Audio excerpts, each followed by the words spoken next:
راځي نو زما چې څونه وس کېږي زه ورسره کومه.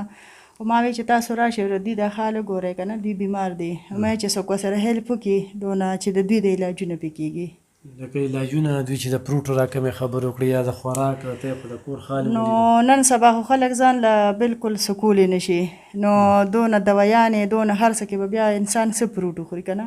او تاسو ته پته لګي نن سبا څه حالات دي او څه حکومت څنګه دی نن سبا. ګرانو کتونکو سلامونه کوم. علب خان شیرپو یم. کیمرامین ناصر یاسر خان دی. دا مهال زه په چترال کلي کې د 400 چترال کلي کې په یو کور کې موجود یم چېرته چې 2 مریضان دي. دا ژوندي لاشونه دي. یو بوډۍ مور د خپلو دغو بچو دپاره در په در خورې فسر ګرځي چې علاج معالجه وشي. په دې ګرانه ګرانۍ کې زه اوړه والم غوړي والم چای والم چیني والم او خو بیا دا ګران علاج وکړم. ډېره ګرانه ده ډېره ګرانه ده. د چا په ذریعه چې موږ دلته کې رالي هغوی هم تاسو سره متعارف کوو. خو ګرانو کتونکو د امداد اپیل کوو. 3.5 کاله شو چې دا په کټ پروت دی. دې څه ټایم کې شړ شوی اوس خدای پاک خو دا دونه کچې روچتې که او ناست دی. د ده چې کوم دی نو ډېر بد حال دی. دا وګورئ جي دا ملا د ده دا کږه ده. دا وګورئ جي دا ملا کږه ده.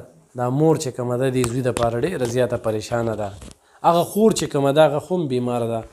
او ستا نوم څه دی؟ زما دریاب. دریاب څونه وخت یې بیماري وکړه؟ 3.5 کاله. 3.5 کاله. دریاب ګټه وټه هم څه ده؟ ګټه وټه هېڅ هم نشته. بس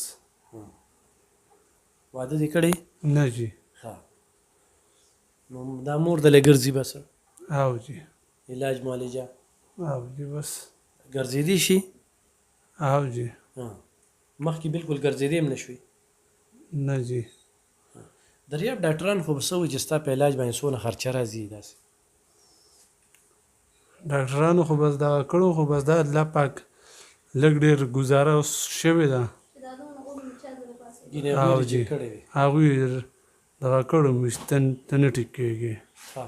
او جي داسې ډاکټران هم لایي چې مریض ته وایي ته نه ټیک کېږي. نو په دغه ډاکټر خو زه لعنت وایم. خو به هر حال خدای پاک چې کوم دی اوس کېنو. اوس دته د خوراک ضرورت دی. خو د خوراک خو کو نو دی انشاءالله چې نور هم ټیک کېدی شي که نه انشاءالله. خو خوراک نه وي. دا ګرانو کتونکو د سر ته به دا په دې دوایانو باندې چلیږي. دا ګولۍ د سر ته د پرتې دي.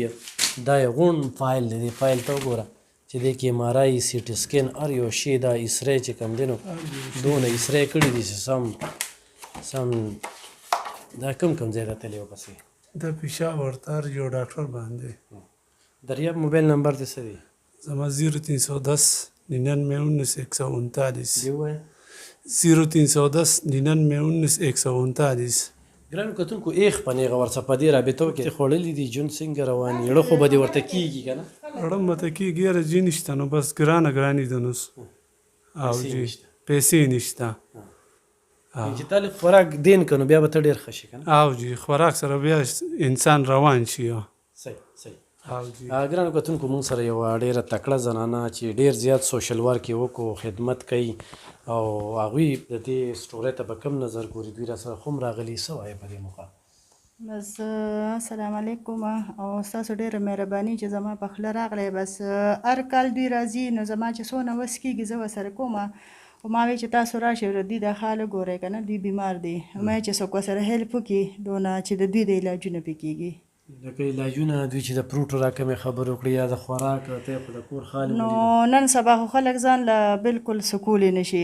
نو دونه دوایانې دونه هر څه کې به بیا انسان څه پروټ وخوري که نه. او تاسو ته پته لګي نن سبا څه حالات دي او څه حکومت څنګه دی. نن سبا څوک اوړه نشي اخیستی نو د دوی به د پروټو څوک څه وکړي. د دارو پیسې نشته چې دوی له څوک علاج وکړي. نو پروټ خو ډېره لرې خبره ده. خو که عوام دا ګوري نو زما دا فیل دی چې دوی سره لږ امداد وکړي چې کم سے کم دوی خو دا خپل میډیسن په ټایم اخلي که نه او دوی ګرځېدی شي بیا.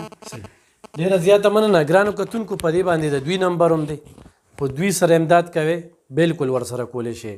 او خو ما ته رالیږئ نو زه به چې کوم دی په خپله راځم په کیمره به چې کوم دی نو دوی سره هغه امداد کومه بلکې دوی به راسره خو هم وي. نو چې ستاسو څنګه خوښي خو دوی په خپلو خپو درول دي. دوی مستفید کول دي. الله سره تجارت کول دي. راځئ د دوی ملاتړ جوړ شي. ډېره مننه.